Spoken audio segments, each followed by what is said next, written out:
Hey, Newcastle Crew. Welcome to the Southgate Media Group's Constantine podcast. I'm one of your hosts, Lil Hellfire, and joining me as my co-host for this lovely 13-episode romp is... I'm Kira Lee Crawford-Wilson, and you probably already may know me as Boston Redvines. Okay. Well, if you are not familiar with me group podcast, I host with my lovely friend Dawn the Welcome to Beacon Hills podcast. That is our podcast dedicated to Teen Wolf. I also do Ice, Fire, and Wolves with Zachary Hare. That is our Game of Thrones podcast. And I also head up the Channel 52 podcast, which is dedicated to all things DC comic book related. She is a podcaster. I have guest hosted a couple of podcasts for Sleepy Hollow, which is one of my favorite shows. But after seeing last night's Constantine, boy, that was a really good show. I'm glad you think so, since we're podcasting about it. Truly, I was like, oh, okay, comics. And I'm like, oh, I'm getting into this really fast. Definitely. So, yeah. I am a DC comic book just geek. I literally just like, that's my life. I live for it. So, if you excuse the fangirl moment in advance, I'm just really eager to talk about the show. The show was a long time coming. Ever since the 2005 movie starring Keanu Reeves kind of tainted it, I've just been looking for a reboot of the brand, and I think this is it. I think so. I really. Mm-hmm. So let's just jump right in and talk about some of the technical stuff. I am a behind the scenes junkie. I live for this stuff. Just kind of being in the industry a little bit, and on the business side of things, I just always kind of like to give credit where credit is due. So let's talk some technical stuff. Who are the writers, Carol? The writers of this Season 1, Episode 1, Non Est Asylum, which I believe is to mean is no asylum. I'm not sure if that's correct, but instead of a 5150, it's possibly voluntary. We learned that John voluntarily put him in the asylum.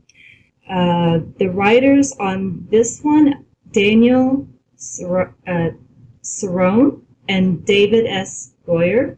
Director is Neil Marshall. Okay, yeah, the story was by Daniel Cerrone and David S. Goyer, and the teleplay was solely Daniel Cerrone. Daniel Cerrone, you guys, I don't know, might be familiar with some of his work. He did a lot of the writing on Dexter, which is one of my favorite shows. He was nominated for a Writers Guild of America Award for Best Dramatic Series back in 2008. Yeah, that's pretty much all you really need to know about Daniel Cerrone. If you like Dexter, you probably have him to thank for some of your favorite episodes. As for David S. Goyer, it's only natural for this man to be involved in a DC show. He's done a lot for DC. He's even responsible for some of the scripting of, Nolan's The Dark Knight trilogy. And he has a little bit of a hand in Gotham as well. So... which is another good show. I like that one. Definitely. He also did Ghost Rider, so don't hold that against him. Oh, but Nick Cage, I can't help it. So yeah, those two actually happen to be the showrunners for the show, and so you can expect to see them writing quite a few of these episodes as well, I would suspect. Mm-hmm. So what else can we talk about in the technical section? Let's hit them with the synopsis. You read the first half, I take up the second half. Well, I have a brief synopsis. It's just about the story of Constantine itself. It's a man struggling with his faith and is haunted by the sins of his past, but is suddenly thrust into the role of defending humanity from gathering forces of darkness. And then I read another synopsis based on the wildly popular comic book series Hellblazer from DC Comics, of course. Seasoned demon hunter and master of the occult, John Constantine is armed with a ferocious knowledge of the dark arts and his wickedly naughty wit. He fights the good fights, or at least he did. With his soul already damned to hell, He is decided to abandon his campaign against evil until a series of events thrusts him back into the fray when an old friend's daughter becomes the target of supernatural forces. So that's kind of a summary of the TV show itself. Okay. So, I want to talk about a few technical things that you guys may or may not know. I don't know like how involved in the show some of our listeners might be. So if you know this already, I apologize. But if you don't, here you go. Now, this show is supposed to remain more faithful to the source material than the 2005 film. We won't be seeing Constantine smoking, unfortunately, because it's on broadcast network television. But I think that's BS because The Blacklist also comes on the NBC and they smoke on that show. So, I don't know. And plus, on top of that, it is a Friday night at 10 o'clock, and not that many people are actually even watching TV in general because they're out. So, I'm a little annoyed with it, but at least we get a little shout out to his lighter. That's going to be obviously kind of the motif instead of smoking for Constantine, which, I have to settle for. I guess it's okay. I guess if you're on HBO, you can smoke all the time. And well, AMC, Mad Men. But no, Blacklist is on NBC on a different night, and they smoke. But it might have to do with him being a comic book character, and they think that young kids are watching. First of all, your young kids should be in bed at 10 o'clock on a Friday night. I'm just saying, this is not a show for little kids. I'm sorry to break it to you. Very true. So hopefully, maybe we will get a reverse decision on it if enough fans pipe the heck up. Another thing that I'm a little annoyed with, and again, I think it has to do with they think little kids are going to be watching this show on a Friday night at 10 o'clock, is that Constantine is actually a bisexual character, but in the comics, but they're definitely portraying him as a heterosexual in this one. I actually heard the same thing, both with the cigarettes and the bisexuality. Yes, I did. And I don't know. Maybe if it was HBO. No, it's not even HBO. If it was AMC, we could totally get away with it. I'm a little disappointed, but hey, you got to make concessions to be on network TV nowadays, big ones. I mean, I think that they should have thought about that before they said that they definitely wanted to go ahead if they weren't going to kind of be as true as they possibly could to the source material. But we'll see.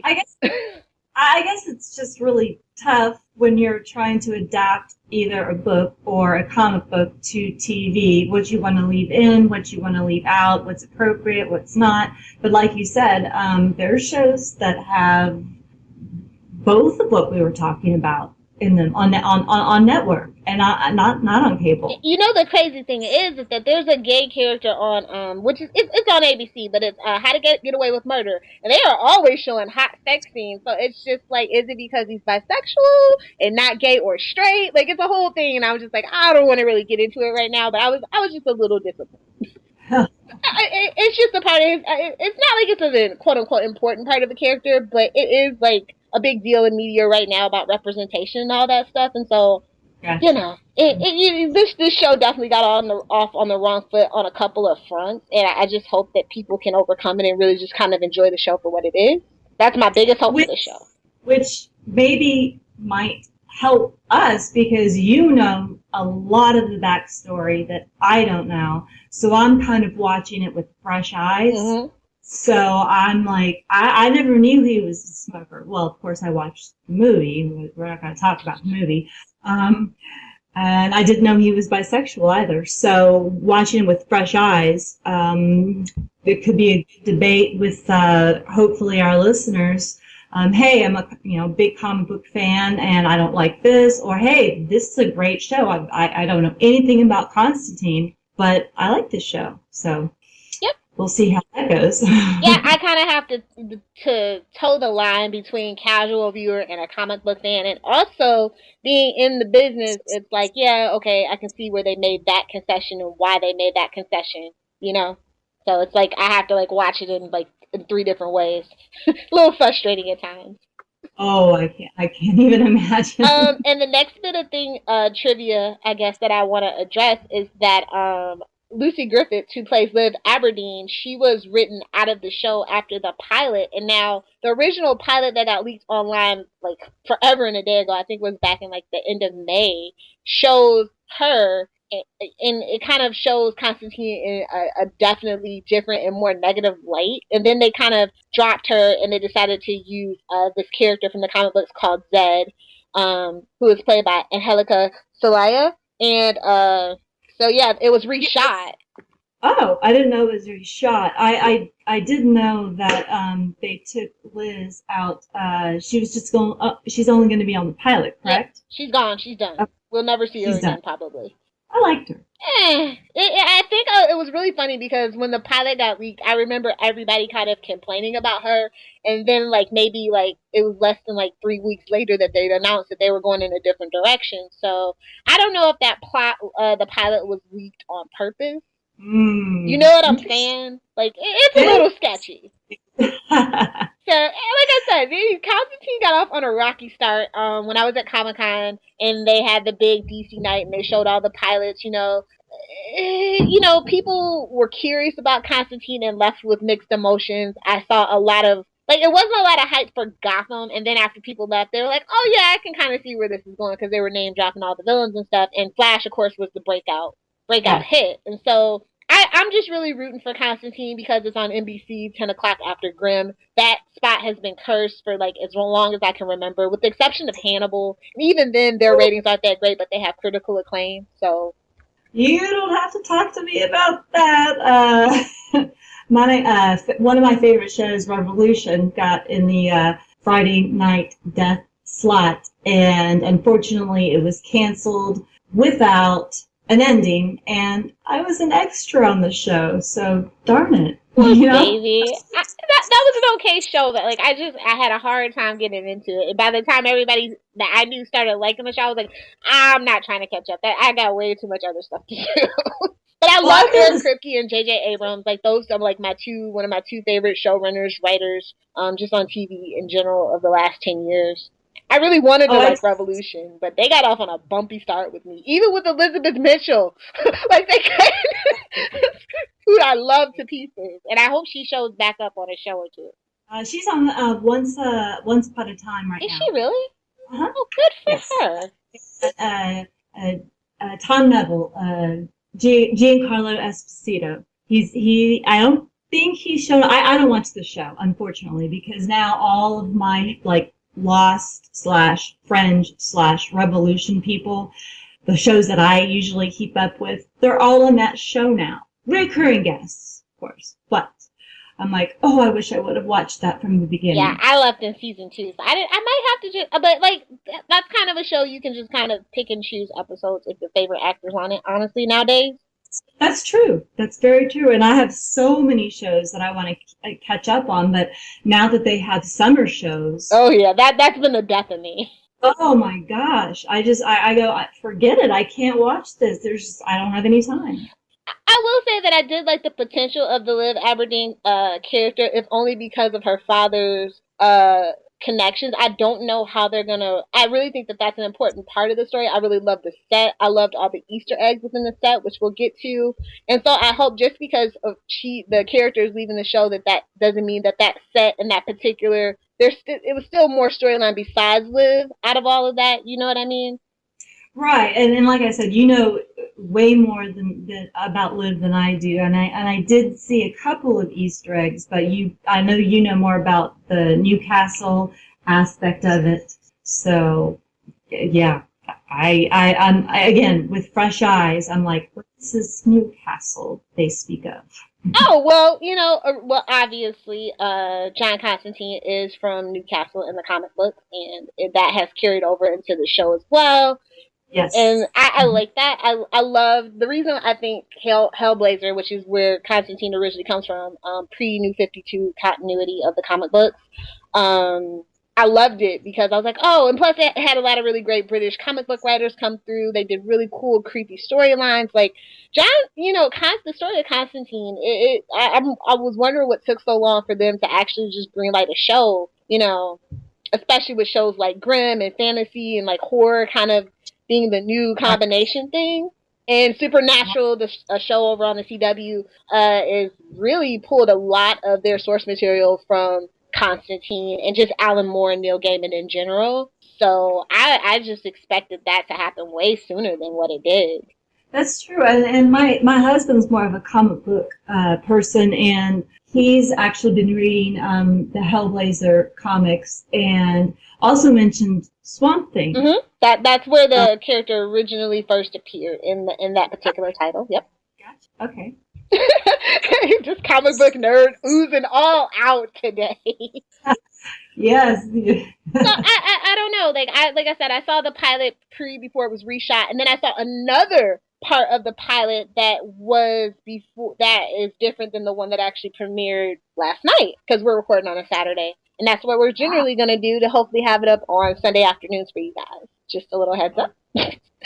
So yeah, I saw it's just been like all like okay, and I've been tracking this show since it's been in development. I got a hold of the script that the show got greenlit for, and I was like I'm in love with the show. I like the direction that it was going, and then I saw the pilot and I was like, okay, they did some changes. Obviously they had to. I'm okay with this. And then second time I saw it, I was like, okay, they kind of changed the tone and the aesthetic of it, but I think I can be okay with it. And then with last night, it was like for some reason it just read really cheesy. like I mean that in a neutral way compared like because Constantine is dark and gritty and you know maybe it should be on FX because I think that the character of Constantine is more likely to drop F bombs and the S bomb and you know, we're working around that. It's very highly adult material, and it just I don't know. Maybe it belongs even on sci-fi. Like I thought that it would have been perfectly paired with the show Dominion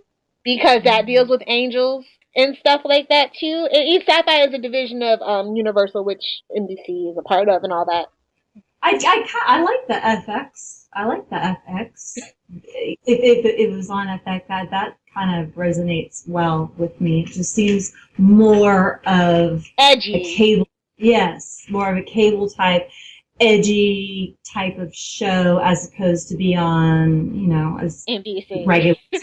One of the original three networks. I know, but I think that they're like gonna grow. The show has to grow because like it was just a pilot, and some pilots are great, and other people are more liable, especially in the times of DVRs now. Just DVR in like the first 3 episodes, and some shows people prefer to marathon in little chunks like that to see how much the story has developed, and I definitely think that this is going to be the case with Constantine. Oh yes, I've been known to do that too. I think once people get a good grasp of what the showrunners have in store for them, what they're planning, that it'll definitely be like episode 5 or 6 where like the ratings take a uptick, or the critics begin to respond more positively to the show. Right, I agree. So yeah, that's my personal like in the TV biz like kind of insight, I guess. Let's talk about some stuff that happened in the episode. I absolutely adore that we start the episode at the Raven Scar Psychiatric Facility for the Mentally Deranged. And that actually is an Easter egg, which we'll get into a little later. So it kind of made me chuckle. And I really just love how they open it. It's very irreverent. And, you just see Constantine, this broken man, but he's just got this self-deprecating humor. Mm-hmm. Oh, I loved him when he said, I'm in here my own free will, and he was getting electroshock therapy, and he seemed to like it. And I don't know if the doctors said, why do you like this? And he goes, there's just some days you need to forget, and unfortunately there's just some days you never will forget. Yeah. I think NBC was really thoughtful about like when we got like the synopsis for like the show when it was greenlit, their character summations of everything. Like they said, John Constantine is an enigmatic and irrelevant con man turned reluctant supernatural detective who is, thrust into the world of defending humanity against dark forces from beyond. Like that was the exact quote, I believe. And it kind of sums it up, but Constantine at the heart of the story, he's duplicitous. Like a lot of the times, you're like, is he self-serving or is he selfless? And like, there's all these dichotomies. He's very dichotomous as well. And I think that Matt Ryan is kind of like he's trying, but the material isn't really going there just yet. They want you to like him. They want you to root for him. But Constantine is very much an anti-hero. So you can't really turn an anti-hero into a hero. You know what I mean? he seems kind of a bit of a con man in a way. He was, and he still is in a way. Okay. That's kind of what I thought. But again, my first episode, I don't know the backstory. I did though like his card: exorcist, demonologist, master of the dark arts, and yes, I did call the phone number. And that is an Easter egg too. Anytime that the number isn't 555 on any TV show, I always call it because they want you to. Yes, I go. It's not 55. I'm calling this number. I thought that, and that was my first clue that it was in Atlanta, and I thought that was an interesting backdrop for a show based around supernatural. I don't think we've ever seen that before. Mm-hmm. I know that Teen Wolf. I think Teen Wolf used to shoot in Atlanta, and I know that maybe I think it's the Vampire Diaries shoots in Atlanta, but they're not. The show itself isn't based in Atlanta. Oh gosh, yes. They're Albuquerque, New Mexico, Wilmington, North Carolina, Austin. We all have. Well, I'm not so sure with New Mexico and North Carolina. I've heard rumors that they're not going to do tax breaks, so there could be a few shows coming here in Austin, which I'm crossing my fingers, because I would love to be an extra on some of my favorite shows. But I don't know anything about Atlanta. I really don't. But although Constantine is filmed in Atlanta. Oh, they actually do film it in Atlanta? That's where the show's based out of now?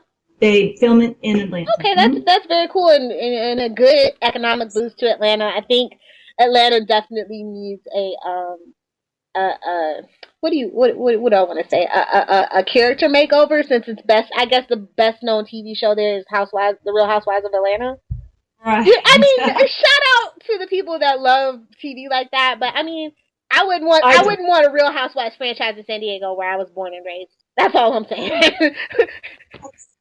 I mean, a little guilty pleasure here. I might watch Dancing with the Stars every once in a while, but other than that, reality TV, no. I'm sci-fi all the way. Yeah, definitely. So. I mean, there's nothing wrong with it. I occasionally watch with my best friend who makes me, and we eat popcorn, and I drink white wine with her. That's what we do. But I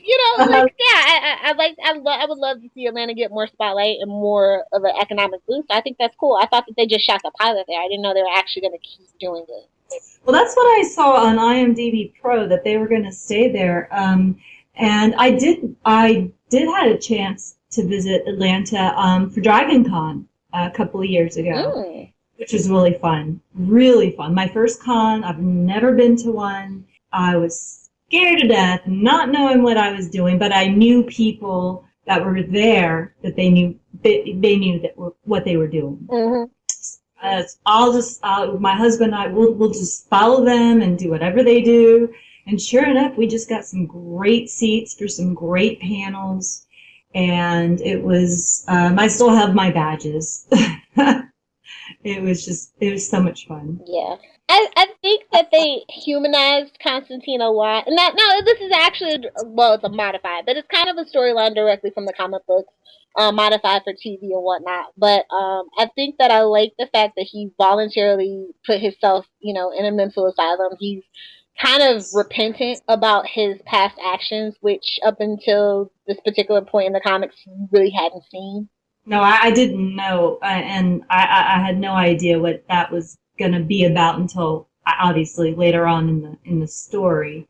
Mm-hmm. But he decided to leave, right? He decided to leave after that demon possessed that woman. He was in a therapy circle, and it looks like he was snoozing, basically like taking a nap, and then he starts seeing, the worst bug ever, a bunch of cockroaches. And he started following the cockroaches. And I'm like, run away. And it was pretty disgusting. And I can usually stomach just about anything after being like a French fanatic, but this was one I couldn't stomach with that that lady painting with blood and cockroaches everywhere. I was just like, oh no, you didn't. Oh See, god. this is what I mean. Like that is supposed. I don't know. Like it came off weird. Like it's supposed to be like this show's supposed to be very dark and gritty. And like yeah, sure, it's a gross out factor, but like I kind of chuckled. Like nothing in this episode like scared me or made me scared. I thought that the effects definitely need more work. Uh-huh. That a show like this lives and dies with the special effects, and so I hope that in the next 2 or 3 episodes it gets better. Yeah, I was thinking the same thing. Like you said, because it's on a network station, it's not as dark as it should be. Like you said, with him smoking cigarettes and surrounded by lost souls, junkies, etc. I mean, here we have cockroaches and blood. And what did the blood say? It said, Live, die. live, die. Live, comma, die, to be specific, in case we have nitpickers out there. Oh, oh, shame on me. I used to work for an education company. Oh. Yeah, so it almost seemed like Constantine was relieved to leave that place. He was just waiting on something. I think so. I think he was maybe punishing himself for what we'll find out happens later. But I think this was like, okay, I'm out of here. I'm gone. I'm going to do something else. And then wasn't the next scene with Liv? Yeah, we just haphazardly cut to Liv in her stupid car rental job with that weird guy that probably was crushing on her. And they're talking about like college loan debts, and I'm just like, okay, that was an odd transition. I didn't even know what it was until I thought it was a commercial. On. Like, no, I was like, did they? I was like, oh yeah, right. That's the Liv thing. I thought it was commercial. I was like, is this a Enterprise commercial? Oh, that's hilarious. That's too funny. But one thing I did like about that part was when the guy he opened his fortune cookie. I don't know what it said. I forgot. But when she opened hers, it was blank. And she says, "I have no future." And you're like, "Oh, is she gonna actually die?" Like when you first watch, you're like, "Oh, is she actually gonna die? Is Constantine gonna fail? Is this what's gonna put him on his mission?" And then you're like, "No." Right. Later on, we find no, because she gets another fortune cookie that isn't blank. So she did get 2 fortune cookies. Yeah, back at her apartment though. Remember, she takes her clothes off and she's sitting in her pajamas, and it says, "Trust him." Yes, because he threw her another one, but I don't think she opened it. Yeah, she didn't open it at the time. Okay, gotcha. I found the car scene where she's in her car to be like really hokey, and then like Constantine shows up out of nowhere with that yellow cab. That's weird. I mean, we have a brand new Juke that does the same thing where when you back up, it actually has a camera on the back, and it took me so long to get used to it. But when she kept backing up and there was nothing there, I'm like, I'm not sure if I would get out of the car. Nope. I don't know. I mean, I don't know. I can see let's see how well I can turn the car not to hit the car in front of me and get the heck out of there, kind of thing. So obviously there was a dark presence, and that's why the car was detecting something electrical, right? Perhaps. Yeah, okay. It would be electrical, as we've learned later on. Okay. And then the pavement cracks around her. And I thought that was a okay scene. I did like the fire coming out of the hole. That was pretty cool.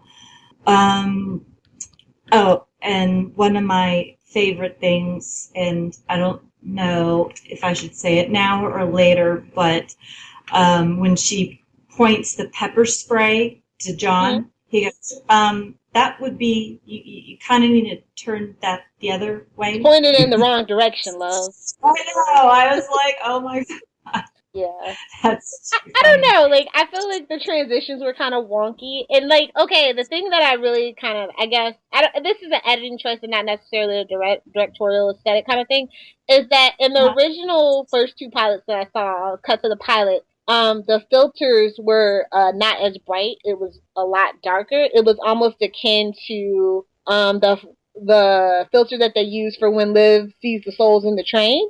But Okay. this one, it was like like this particular broadcast was turned up really, really bright, and it's like if you're making a creepy show, it almost had like a soap opera filter, like that real uber hyper reality kind of thing. I totally understand what you mean. Because I could see where it could be creepier if it was toned down, like with the Yeah, darkness. But I have heard on so many other podcasts that some shows are so dark you can't see a thing that's happening, and that happens to me a lot. I have to go like 2 inches from the TV, going, I can't see a thing. yeah. It's too dark I totally right now. agree with you because the first two, especially the first season of Supernatural, like literally they had a huge lighting problem. On top of that, they had a huge filter problem. But Okay. this show specifically, they should definitely contrast the light and the shadows a lot more. Like I was just not feeling this hyper realism filter they were Okay. using. I was just like, if I wanted to watch a soap opera, I would watch a soap opera. So basically, you're saying it's the opposite. It's like some shows are it way just too dark, it just goes against the tone of the show. and yeah, and this one needs to actually be a little bit darker to get the tone of the show. Hmm. I like That creepy. makes I like to be sense. scared. Now, I'm not a fan of Halloween. I do love horror movies. I do love, dark sci-fi. I think I'm just desensitized as a 90s kid, like, watching Child's Play and all that stuff. I don't flinch. To put this in perspective, I can watch all the Saw movies and never flinch. Even the 3D ones with the stupid jump scares. Never. No, nothing except for the bugs we mentioned before. I can eat through anything I see on television, whether it's open heart surgery or the monster of the week. But when it comes to cockroaches, oh no, no, no. Yeah, and I mean, that, like I said, that was just kind of like a gross out factor. It wasn't really scary. So I don't know Right. what they're going for because like I feel like this is the pilot. You should set up expectations like nobody is safe. If we were gonna recut the pilot, kill Liv. Like That, seriously, like off camera, obviously the actress probably wouldn't want to come back for her death scene, but like kill her off screen. Don't just say, "Oh, we have to protect her." that would be one of the scenes to like on the cutting room floor. I mean, what's the point if she's not coming back? Exactly. And it was to change your opinion of Constantine because he came off a little douchey, which he's supposed to. No, he really is supposed to come across douchey. And so, like, he's like, oh, she must be protected. I put a cloaking spell on her.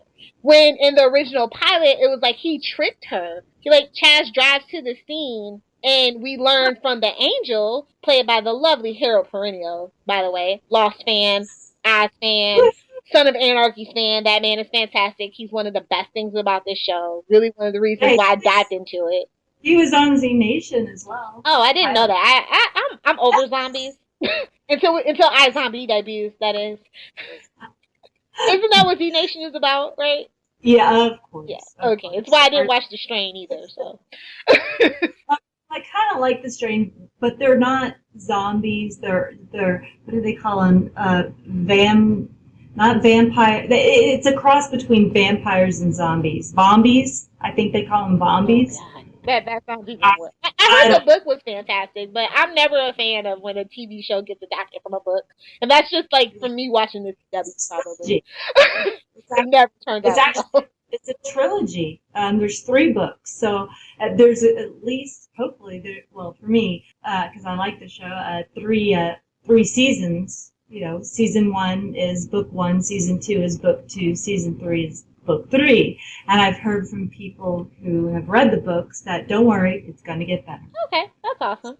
I don't know. Like, I just, it was like I said, there's been so many missteps that I think, and then like I was on Twitter and I was kind of watching the feed and I'm just like, wow, people are not really reacting the way that I thought they would because, Supernatural has had this huge resurgence in the last 3 years. They've been getting, better and better, bigger viewers, more numbers, a bigger budget, and literally, this is very reminiscent of early Supernatural. As I said, they kind of pulled from the same source material.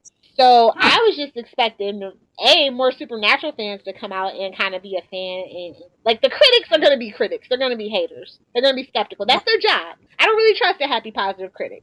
That's just me personally. But like I was expecting the comic book fans to be like, oh, it's a little watered down, but it's still cool. It's still better than that movie. Like I didn't even hear that online, so I'm just like, uh-oh. And I can kind of see where they're coming from, but the show has so much potential, especially with the side character of Chaz. Even though they took some liberties, he's not quite the same from the book. And the story with Jasper, even without Liv, is very interesting. And I want to see. I want to see them walk that line of keeping Constantine douchey, but for people to still feel connected and want to root for him.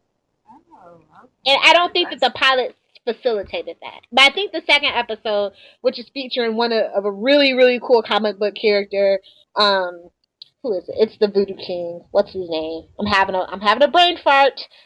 Papa Midnight. Yes, which is what the end of the episode is gearing up for. That's who he goes to see.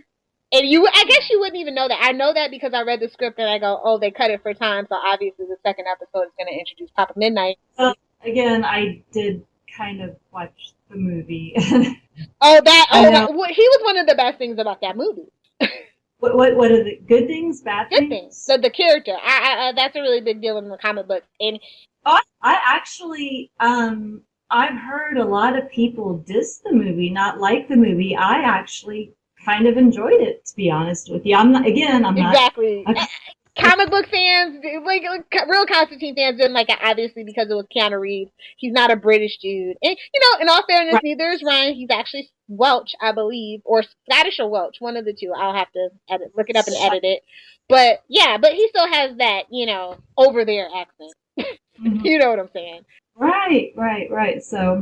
So I do know a little bit more of the characters that we haven't been introduced. And then we have Negral. Yeah. We get introduced. That's the demon at the end, and he plays a really huge part in the book, in the comic book. So I saw a lot of the fans light up with that. And then of course we got the mention of the Inner Circle and Phosphor. And so it's a lot of good stuff for the comic book fans to come back for. And I hope that it was interesting enough for the casual fans to stick around for. Yeah, as long as, again, as a casual fan, as long as they're explaining, like, the demons, how the demons, the inner circle of demons, the so-called chief of demons, I don't know, it would interest me. I would continue to watch it. Mm-hmm. That's good. Since again we are podcasting about this together, I'm glad you're invested in this ride with me, sister. As somebody who's not podcasting, I would hope that they would continue to watch it and give it, a couple of chances, 2 or 3, episodes to get it on its feet. Yeah. I think it's definitely suffering, as is almost all of the other DC comic book shows are suffering from comparison to The Flash, which is just excellent, but it's a completely different tone, and it's such a wonderful ensemble cast that it's just, you can't even really compare it, honestly. Wow. You know what I'm saying? I'm a little behind on Flash. I saw the first one. I'm going to binge watch tonight the rest of Flash. But, yeah, it's really good. I like it. I like S.h.I.E.L.D. as well. And what else do I haven't watched Arrow. Unfortunately, last year I was too much into my extra work I didn't have time to watch Arrow. But I do have, like, all the episodes DVR'd. Still on my DVR. Yeah. That's cool. Mm-hmm. And you might like it. It's not for everybody. But I like that. I don't know if a lot of people actually caught it, because that when he was at Ravenscar, that it was Liv's dad that left the message. I saw a lot of people were confused about that. That was the first entity that alerted him to the situation. And then, of course, the second entity is, Phosphor, who is really Negral, I would assume. Right. Did you catch that? I'm looking through my show notes, and I'm kind of sorry to back up a little bit here, but I remember when Chaz, I believe, he carves the protective symbol. The eye of a horse. Mm-hmm. And the salt, and that's where lives her friend. Yeah. Well, not roommate, but yeah, her friend. Roommate. Yeah, she becomes the demon, and the demon, in the body bag starts going crazy, and let's see. After that, Jasper Winters. That's what I have in my show notes. That's Liv's dad, yeah. And she believed that he died before she was born, but that's not the case, apparently. Mm-hmm. So, okay. So the next part, I don't know how, and maybe you can help me with this, how John Constantine can always find Liv, like where she's at, whether she's at work. I have no idea what they were doing. Like I said, the transitions were really wonky. Oh, I mean, he's into the mystic arts, so I just assume he has like a spell to track her or whatever, I guess. Okay. You know what I mean? Like they didn't really address it, so he dabbles in magic, so you just assume it's magic, I guess. Okay, because I was unsure, because when the ME van drives into the rental car place, Liv goes, "Oh my gosh, that is exactly where my desk was supposed to be. I should have been sitting there. I should be dead." Mm-hmm. And so Talia is now a demon. Liv wants to talk about her dad. I think that's when she goes to her mother. No, he gives her the amulet first. Okay, he gives her the amulet, and so she shows the amulet to her mother, and then that's when she sees the gross... Her grandma, but... Yeah, that was... So I was like, okay. And she's like, "What's all that about?" And John was saying, "Hey, you're waking up like your father did. You're seeing the world for what it really is." Mm-hmm. And then she looks up and she sees... This is what I liked. She sees the souls, the black in the sky, mm-hmm. And I was like, "Oh, that's." I liked that image, basically. Yeah. And the train, and when John says, "Nope, we're not moving," and Liv, like, "Please, there's a train coming. We gotta go, And he goes, no, it'll be okay." And then the train just kind of, I don't know, the smoke monsters away, around them. Right. So that's kind of where I was at then. Let's see. Oh, the taxi. They get back in the taxi. They play Ring of Fire, which I thought was kind of funny. I know it's social distortion, but since I'm from Texas, I'm all for Johnny Cash. Yeah, I made a note about that. I was going to talk about it in the Easter eggs. Shoot. I'm kind of, like I said, I'm kind of going. Yeah, like we didn't. Yeah, it's okay. I just kind of want to get to the good stuff. Okay. So yeah, he introduces her to. He takes her to gives her the key to her dad's house, and he teaches her how to scry, and then he goes out to do something, to talk to the angel. And while he's gone, she sees her dad in the mirror, and then when Constantine comes back, he's got her stuff for her, and then Chaz pops out, and they never explain it, obviously, and she's shocked. And then he tells her the plan that he has to use her as bait to draw this demon out, but not before Chaz makes his famous rack of lamb.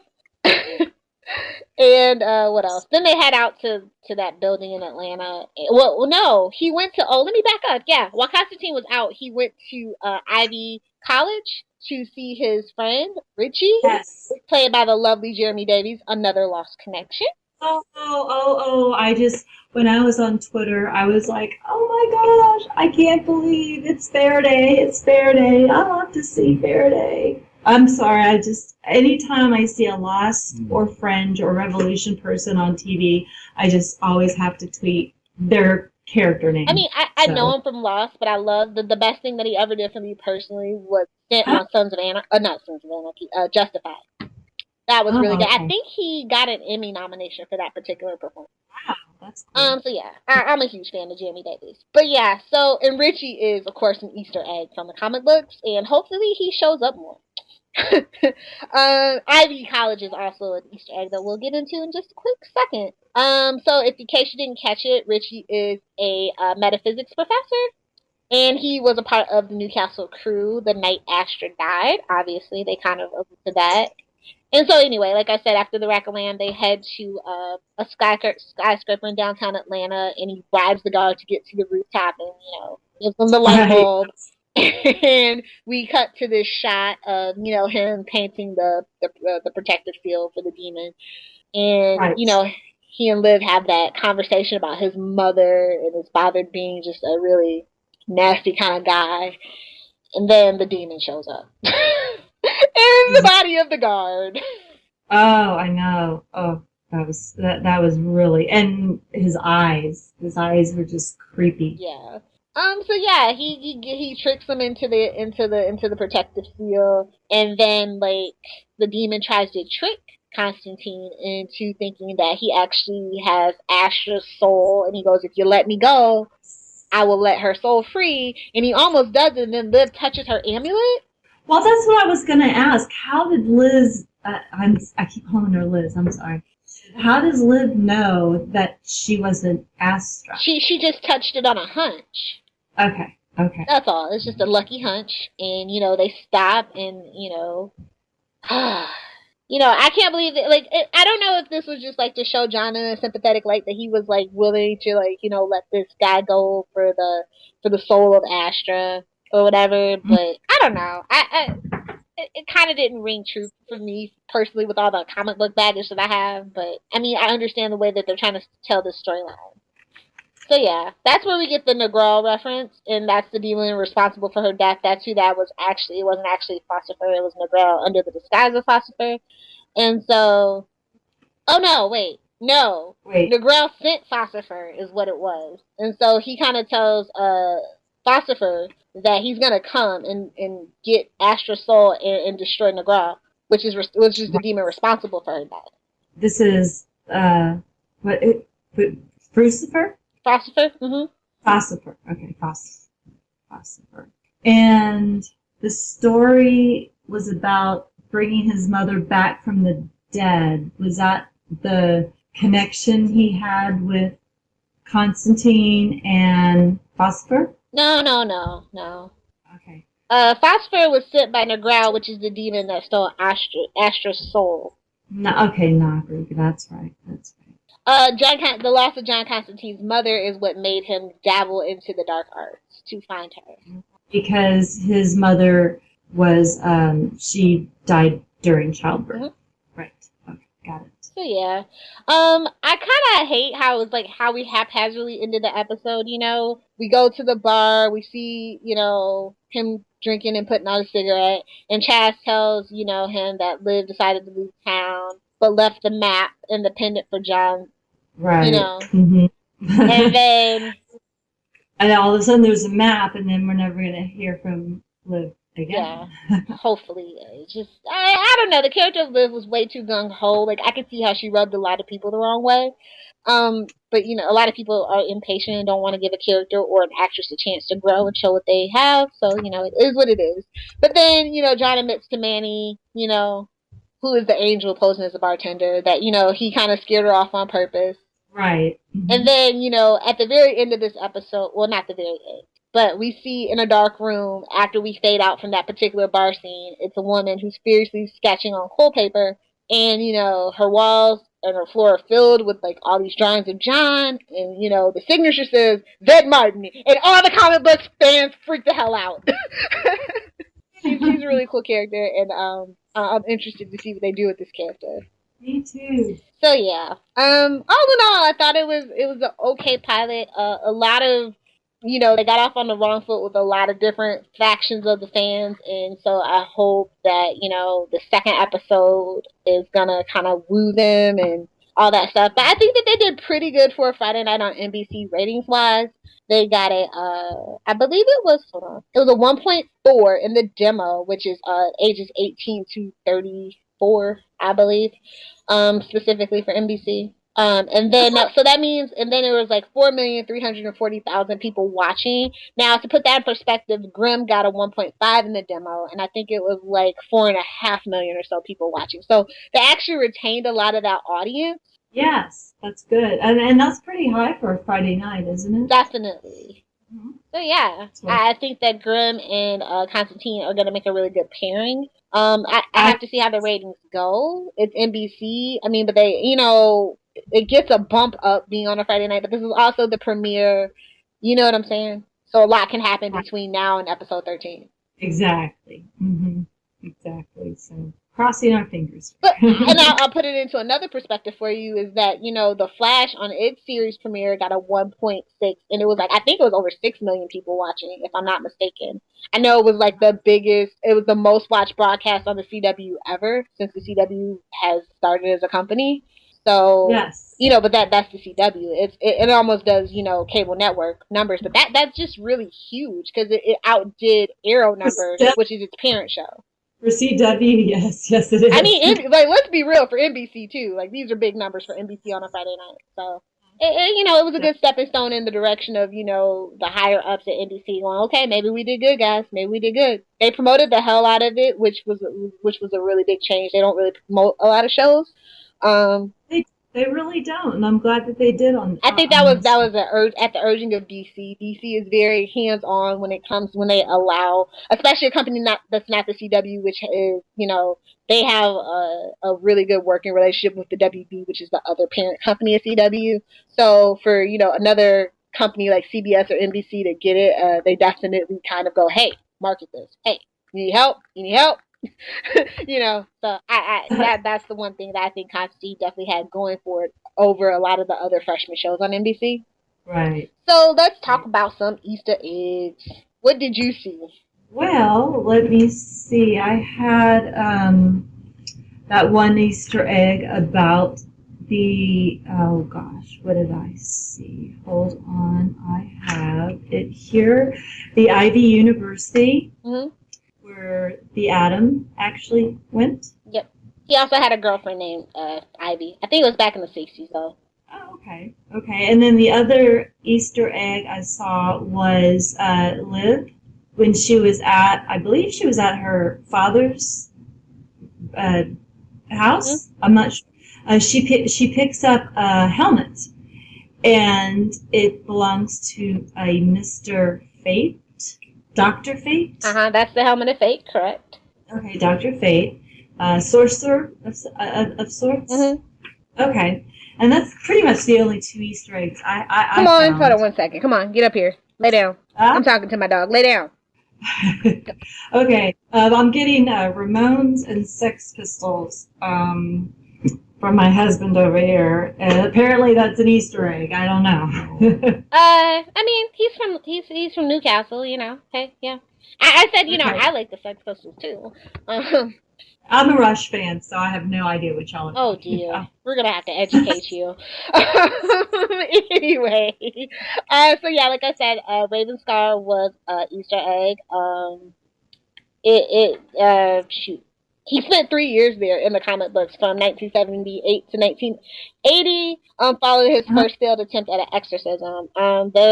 In the comic books, it goes on to become a hotel, and the hotel actually Angel style. He actually ends up owning it.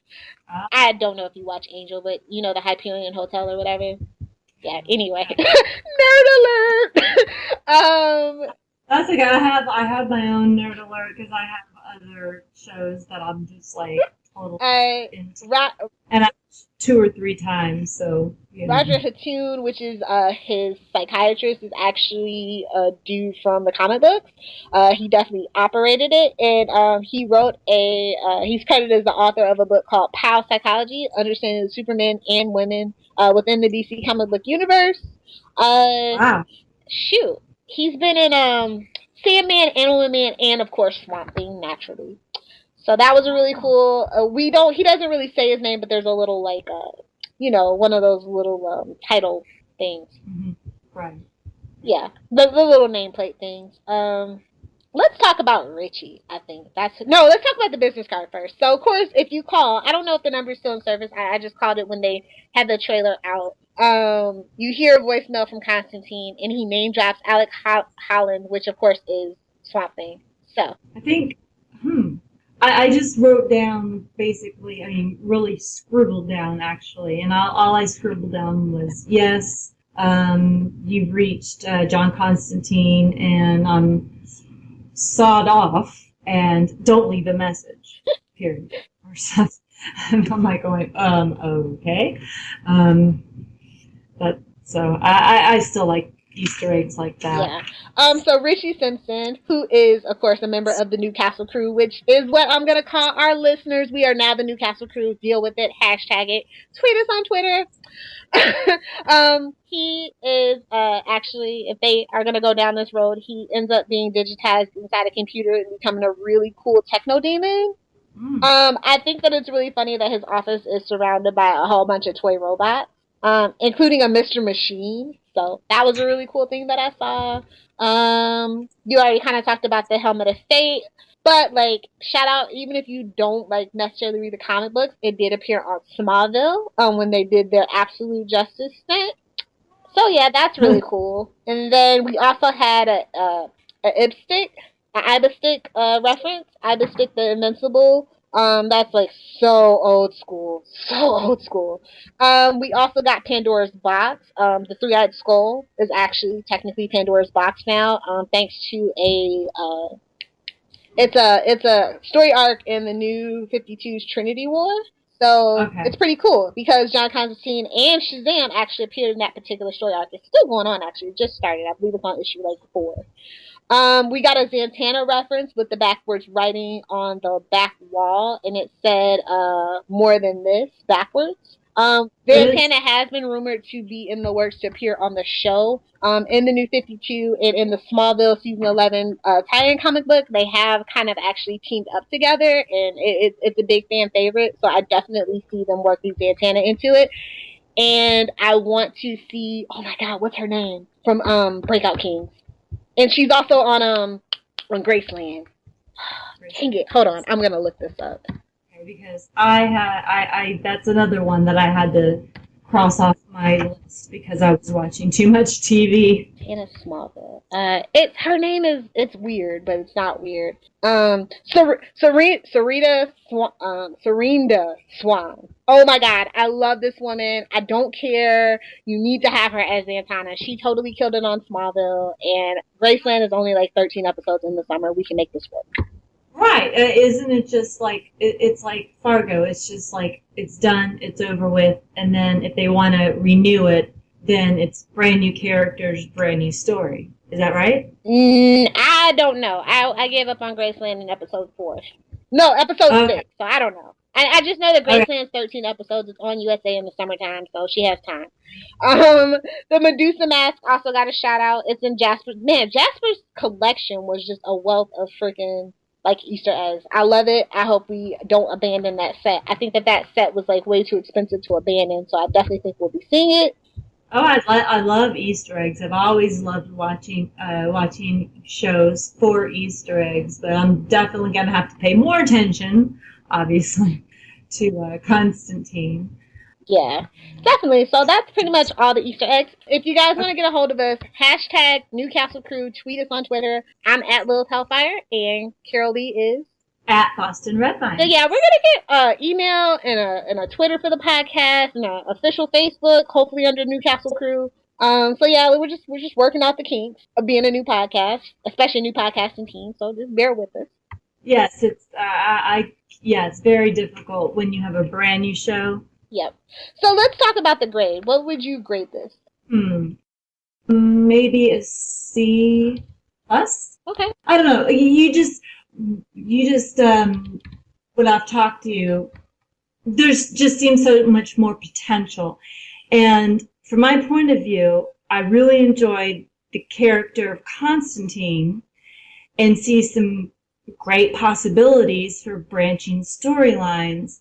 I gave it a C+ because I'm really, really actually looking forward to the development of the Zed character.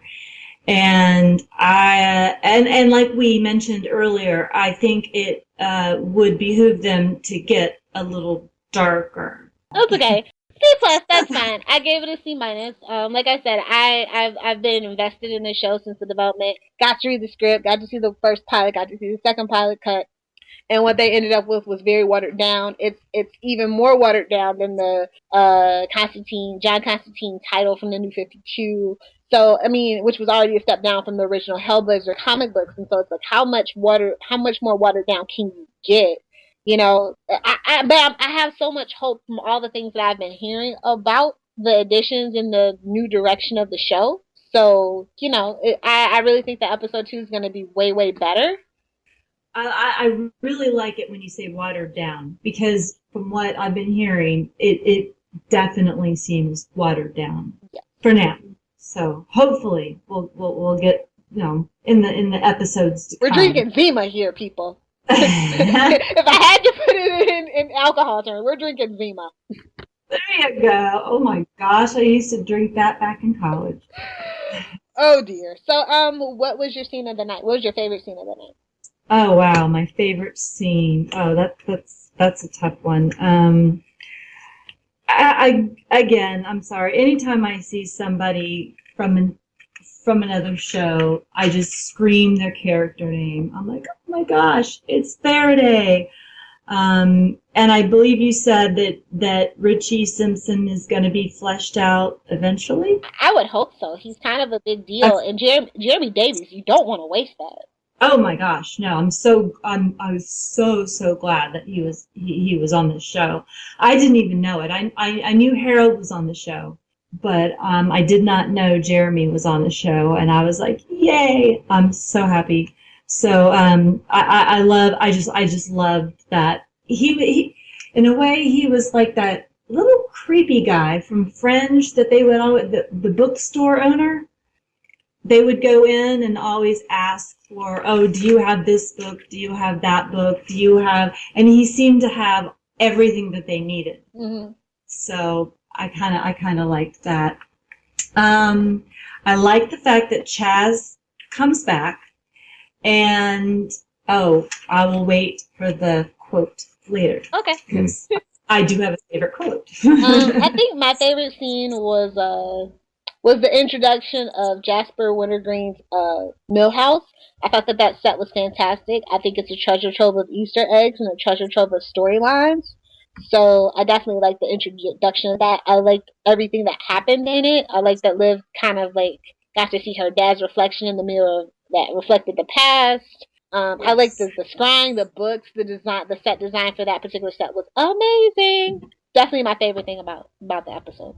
I did like that. Mm-hmm. So, your quote of the night, ma'am. My quote of the night is, and it bodes quite well for me, considering I'm not new to sci-fi, but I'm definitely new to the comic books. If you're not confused, you haven't been paying attention.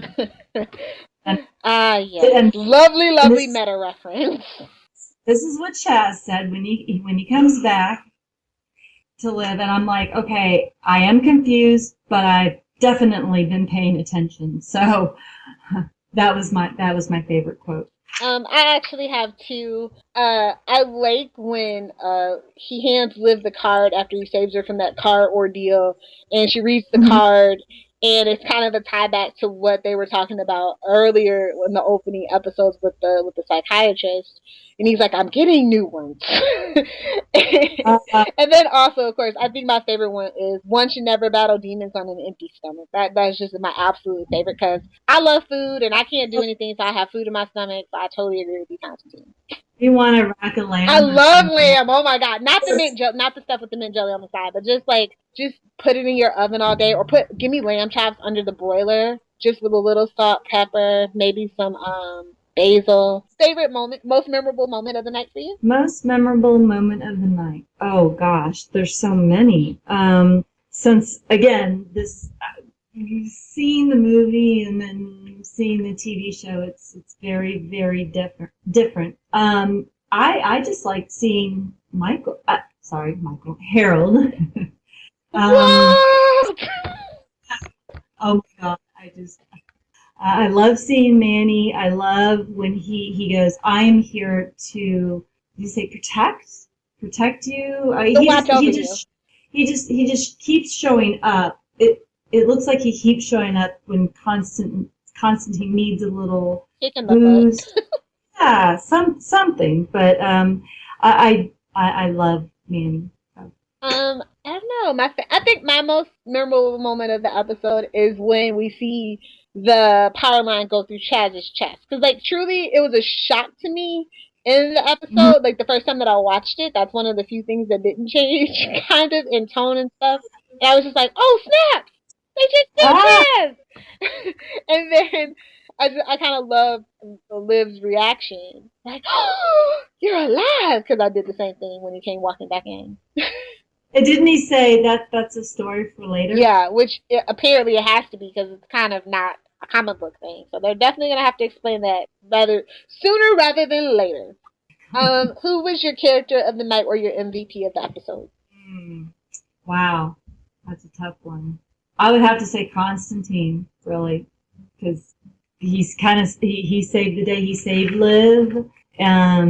He said, "Okay, I'm gonna take you guys on," and he got rid of was it Crucifer? Again, that's just weird. It's okay. We know what you mean. Okay. And he's like, I'm gonna change my cards as well. I think that my MVP of the night was I'm just gonna give it to Richie. I don't care. You guys can judge me. I love Jeremy Davies. I love the character of Richie. I think that was kind of a brilliant choice to use that actor as this character. He's just this nervous, jumpy, twitchy, hot mess of a man. You know, but he's still like, okay, I'm gonna help you this one time. You're blackmailing me into it, fine. I don't know, just Jeremy Davies just is flawless in the in the character actor roles. You know what I mean? Right. He's good. I love him. Yeah, so I definitely think I'm gonna give it to Jeremy Davies too. He's a good character role actor. I like that. Best character interactions. The interactions. Let me think. I think Constantine and Simpson. I think that was a good interaction. I really. Okay. I'm kind of going over my notes right now as we're talking. Do you want to change your answer? Oh, yeah. No, I still, like you said, Richie Simpson is your favorite character. I just liked the interaction between Richie Simpson and Constantine. I'm gonna give it to Constantine and Manny. I love an antagonistic relationship. I love that. Well, even though quote unquote Supernatural did it first on TV, I love that this source material kind of makes Angel a little bit not so innocent. You know what I mean? Like they kind of shake that stereotype up. And Manny is a match for Constantine. He's quite duplicitous in nature, just like Constantine is. So I like that they both kind of hold their own ground against each other. And I'm interested to see how this relationship grows over the course of the season and the series. Definitely, me too. So yeah, I don't have any theories or predictions for right now. I'm gonna have to have a couple more episodes to see what storylines they're pulling from and stuff like that. Yeah, it's a little too early for predictions and such. I totally agree. Okay, well, just our shameless plugs for this week right now. Just like I said, you can find me at Lil Hellfire on Twitter, pretty much anywhere, honestly. Yeah. And you can find me at facebook.com/carolee.crawford or on Twitter at Boston Redvines. Awesome. So yeah, that's about all we have for episode 101, Non Est Asylum. Yeah, this is a wrap for our first Newcastle Crew podcast. Right, and we'll get you guys. We'll get the Twitter and the Facebook and the email up for you guys. Hopefully by the time the next time we record. So, do you want to sign us off? Yeah. This is Carolee Crawford Wilson and Lilith Hellfire, and we are again coming at you from a different plane. If you would like to donate to help pay for this and other Southgate Media Group podcasts, simply go to our website, southgatemediagroup.com, and click on the donate button. It can be as little as $1 or, well, as much as you want. Help keep this fun going by supporting this and our other shows. Thanks again for listening, everyone. You're the best fans in the world.